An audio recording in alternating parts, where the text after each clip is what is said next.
Kada ku manta ku danna mana subscribe idan wannan shine zuwanka na farko. Za ku saurari ci gaban sharshin mai bakin tsafi na biyu.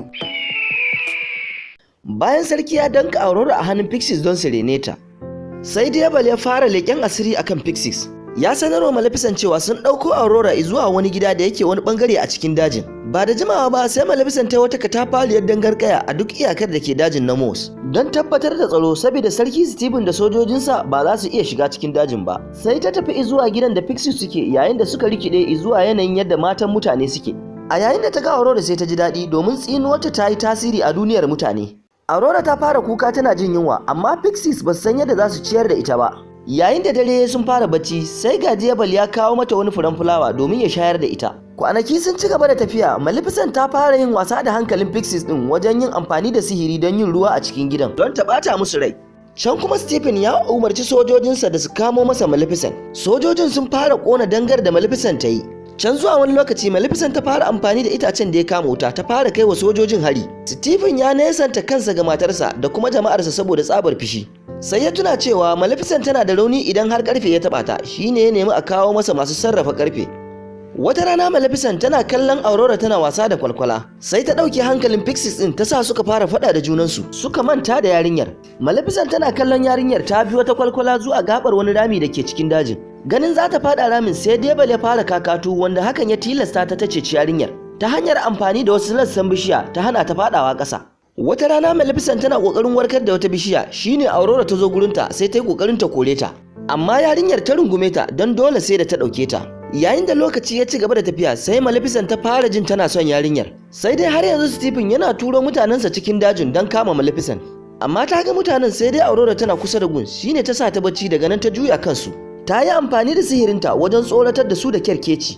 Bayan faruwar hakan, Devil ya koka da yadda ta rikidar da shi zuwa kyarkeci domin suna da hadari kuma suna farautar tsuntsaye. Aurora ta farka a cikin dajin kuma tana jin daɗin kallon sihirtattun halittun. Cikin sauri suka ɓoye lokacin da suka ji Maleficent ta ƙaraso. Aurora ta ganta sai take tunanin ita ce uwar gijiyar Paris wadda take bata kariya duk tsawon rayuwarta. Ta bayyana cewa ta kasance tana ganin inuwarta tana biye da ita ko da yaushe. Ta nuna cewa tana jin daɗin haɗuwa da Devil wanda ke tare da ita a matsayin hankaka lokuta da yawa. Aurora ta kwashe kwanaki da yawa a cikin dajin na Moss tana wasa da Paris tare da Maleficent. Wata rana sai ta tambayi Maleficent abin da ya faru da fuka-fukanta. Sai ta bayyana mata cewa wani ya sace mata su. Sun ci gaba da tattaunawa, Maleficent ta bayyana mata yadda fuka-fukanta suke da girma da ƙarfi. A can kuma Laila ta nemi ganin Stephen domin tana kwance ba lafiya. Amma shi kuma Stephen ya rasa tunaninsa akan Maleficent domin kiyayya da ɗaukar fansar da ke zuciyarsa. Kuma ya koma zama a wani ɗaki mai duhu. Ya ƙi ya je gun kiran, ya zaɓi ya ci gaba da magana da fuka-fukan Maleficent da suke rataye a ajiye a cikin keji. A can kuma Maleficent ta gane cewa ba za ta iya cutar da Aurora ba. A domin tana tunatarwa Maleficent kanta lokacin tana karama, bata san muguntar da take cikin zukatan mutane ba. Lokaci ɗaya ta yanke shawarar karya tsinuwar, amma abin takeici hakan bai yiwu ba, saboda a lokacin da ta sirrita tsinuwar ta ce babu wani iko a duniya da zai iya karya tsinuwar sai dai soyayyar gaskiya. Maleficent ta yi kokarin sanar da Aurora game da tsinuwar, tana cewa idan har ta fita daga cikin dajin akwai wani abu mai cutarwa, amma Aurora ta katse ta, ta ce tana son zama a cikin dajin na Moss har zuwa tsufanta. Maleficent ta umarci Aurora da ta zauna a cikin dajin na Moss a yunkurinta na kare ta daga tsinuwar da za ta fara aiki washe gari, domin ita ce ranar cikarta shekara 16 da haihuwa. Aurora ta iso zuwa wani bakin ruwa a yunkurinta na zuwa gurin iyayen goyonta don ta basu labari. Ana haka sai ga wani saurayi mai suna Phillips ta bayanta. Ta firgita, amma ya bata hakuri, sannan ya tambaye ta wacce ce hanyar da za ta kai shi birnin mutane. Aurora ta nuna masa hanya, sai dai ya bayyana cewa sun ɗauki hankalin junansu. Amma Devil da Maleficent suna kallon su, sai ya ce yana tunanin Phillips shine zai kasance makarin tsinuwar Aurora, don a tunaninsa Phillips ne mai soyayyar gaskiya. Amma Maleficent ta ta hakan, ta bayyana masa cewa ta tsinewa Aurora ne domin ita da Stephen sun san cewa babu soyayyar gaskiya. Devil ya ce dan Maleficent ta yarda da abu ba yana nufin daidai bane. Aurora ta yi bankwana da Phyllis tare da fatan za su sake haduwa a gaba. Sai ta tafi domin ta sanar da iyayen goyon nata Pixies labarin son ci gaba da zaman nata a dajin na Moss. Amma Pixies din sun rude, sai suka sanar da Aurora cewa mahaifinta yana raye.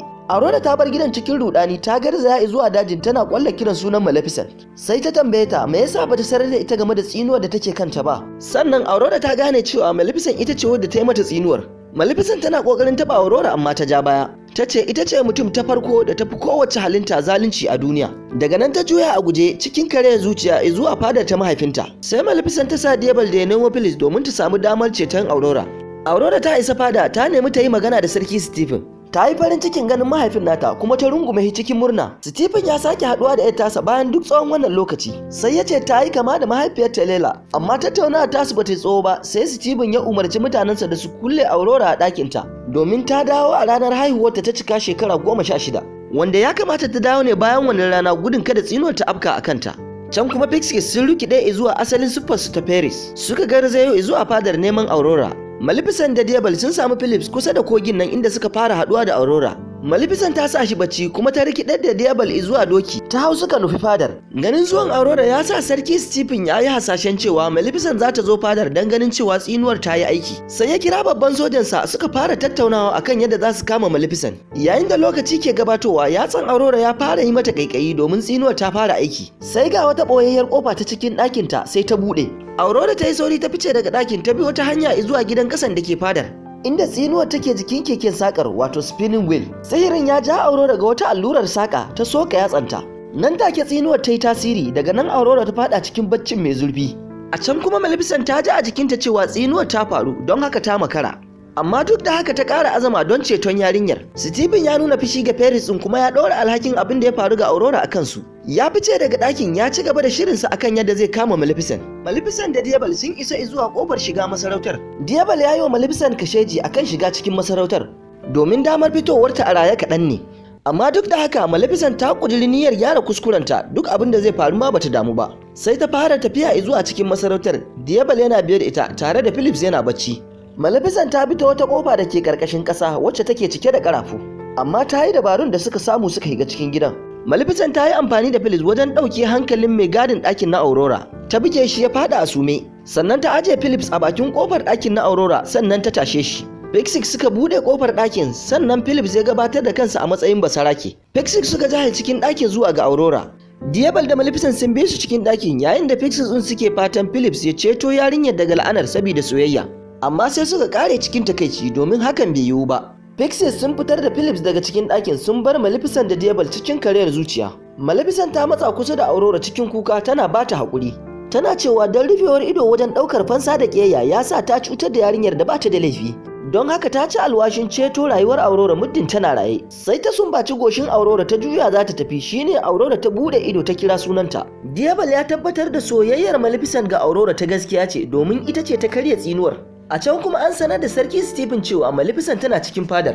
Maleficent ta yi ban kwana da Aurora ta kama hanyar fita daga cikin fadar har ta kai ga tsakiya. Sai ta ji wata katuwar ragar karfe ta lullube ta, ashe tarko suka yi mata. Aurora ta yi kokarin taimaka mata sai ga sojoji sun fito ta kowanne bangare suka fara dukanta da karfe suna kona mata jiki. Yayin da wasu sojoji suka janyo Aurora, ita kuma Maleficent tana kokarin yadda za ta kwace. Sai ta rikidar da Diablo zuwa jegari, daga nan ya fara aman wuta akan sojojin. Hakan ya ba wa Maleficent damar kwacewa daga cikin ragar karfa. Sojojin sun juya hankalinsu zuwa jegarin, sai Maleficent ta yi wa Aurora tsawa da ta gudu daga cikin ɗakin. Shine ta ɓuya a cikin wani ɗaki mai duhu da ke cikin fadar. Sojojin sun yi nasarar kama jegarin kuma suka kewaye Maleficent da wasu garkuwoyi na karfe. Babu hanyar gudu kuma ba za ta iya tashi ba. Tunda babu fuka-fukai, sai ga Sarki Stephen ya shiga cikin da'irar. Ya fara dukanta da wata sarkar karfe. A daidai wannan lokacin kuma Aurora ta ga fuka-fukan na Maleficent suna jijjiga a cikin ɗakin da ta shiga. Ta kasa buɗe kejin da fuka-fukan suke, don haka ta ture shi ya faɗi. Aurora ta yi mamakin ganin yadda fuka-fukan suke da ƙarfi duk da wannan tsawon lokacin da suka ɗauka. A can da'irar kuma Stephen ya cire hularsa ya fara ba'a ga Maleficent. Yana tambayar ta ya take ji domin ita ce za ta roƙe shi a yau. Sai ya fara dukanta, sojojin suna buga garkuwa suna goyon bayansa don zuga. Maleficent ta nuna bakin ciki ganin an kama Diablo ana wahalar da shi. Kwatsam sai ta ji fuka-fukan sun hau bayanta kuma suka manne tare da fidda wani matsanancin haske. Maleficent ta tahi sama cikin iko tare da nuna farin cikinta ga Aurora domin za ta iya yin yaƙi yanzu. Stephen ya umarci mutanensa da su fara harbinta, shi kuma ya jefe ta da wata sarƙa ya kama mata kafa. Amma ta jure ciwon ta tashi ta ja Sarki Stephen zuwa saman hasumiyar da ke kan fadar. Suka ci gaba da fafatawa amma duk da cewa Maleficent ce ke da rinjayen nasara bata kashe shi ba. Sai ta ce masa ya isa haka, daga nan ta juya baya za ta tafi. Shine Stephen din ya zo ya rungume ta baya suka faɗo ƙasa daga saman hasumiyar. Sai ta yi amfani da fuka-fukanta wajen cetar kanta, shi kuma Stephen ya faɗo ƙasa ya mutu. Bayan wani ɗan ƙaramin lokaci Maleficent ta rushe katangar ƙara da ta yi wa dajin Namos. Farin cikinta ya dawo, shine ta dawo da launin Namos yadda yake. Kuma ta nada Aurora a matsayin sarauniyar da za ta mulki masarautun na mutane da Mos baki daya. Maleficent da Diablo duk suna kallo daga nesa.